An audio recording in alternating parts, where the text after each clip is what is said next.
একদিন সবুজে ঢাকা এক শান্ত গ্রামের পাশে ছিল বিশাল একটা বটগাছ। গাছের ডালে ডালে বাস করত নানা রকম পাখি। তার মধ্যে একটা ছোট্ট ময়না পাখি ছিল সবচেয়ে বেশি চঞ্চল আর কৌতূহলী। সে সব সময় নতুন কিছু জানতে চাইত। ময়নার একটা স্বপ্ন ছিল নিজের হাতে একটা সুন্দর বাসা বানাবে, যেটা হবে তার ছোট্ট রাজপ্রাসাদ। কিন্তু সমস্যা হলো ময়না পাখি কখনো বাসা বানায়নি। প্রথম চেষ্টা। একদিন ভোরে সে উড়ে গেল মাঠের দিকে। খড়, শুকনো ঘাস আর ছোট ছোট ডাল কুড়িয়ে আনলো।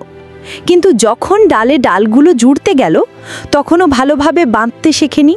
হাওয়ার ঝাপটায় পুরো বাসাটা মাটিতে পড়ে গেল। ময়না খুব মন খারাপ করল। বন্ধুদের সাহায্য। তখন পাশে খেলছিল কিছু পিঁপড়ে।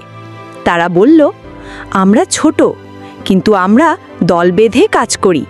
তুমিও যদি ধৈর্য ধরে এক একে ডাল বাঁধো তবে বাসা মজবুত হবে। ময়না তাদের কথা মন দিয়ে শুনল। আবার চেষ্টা শুরু করল। এবার একটু একটু করে গিঁট বাঁধা শিখল। কিন্তু হঠাৎ বৃষ্টি এলো। বৃষ্টির পানিতে তার বাসা ভিজে গিয়ে নষ্ট হয়ে গেল।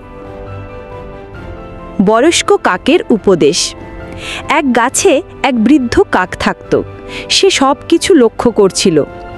কাকটা হেসে বলল, শোনো ছোট্ট মুনিয়া, বাসা বানানো শুধু ডাল জোড়া নয়, এতে লাগে ধৈর্য, অভ্যাস আর সঠিক জায়গা।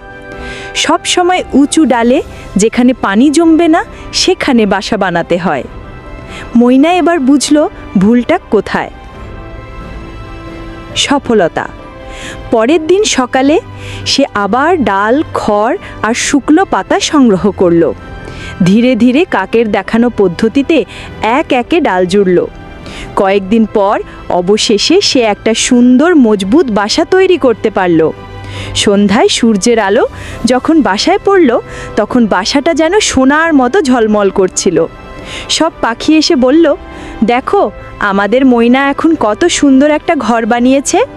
ময়না খুশি হয়ে ভাবল, শ্রম, ধৈর্য আর বন্ধুদের পরামর্শে অসম্ভবকেও সম্ভব করা যায়। শিক্ষা। এই গল্প থেকে শিক্ষা, চেষ্টা করতে থাকলে, ভুল থেকে শিখলে আর অন্যের ভালো পরামর্শ শুনলে জীবনে কোনো কাজই অসম্ভব নয়।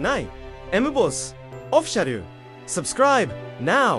Exciting videos every day. Don't forget to like, comment, and share.